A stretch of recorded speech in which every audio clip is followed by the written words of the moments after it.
First বেঞ্চে বসতো রকবাবু আর master Rana. First bencher তো ওরা তো জীবনটা নষ্ট করে ফেলতেছে নেশা পানি করে। বলিস কি? কি কস তুই হিমেল?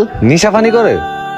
বন্ধু, তুই তো আমাদের জন্য অনেক কিছু করছস, দেখ ওদের জন্য কিছু করা যায় কিনা।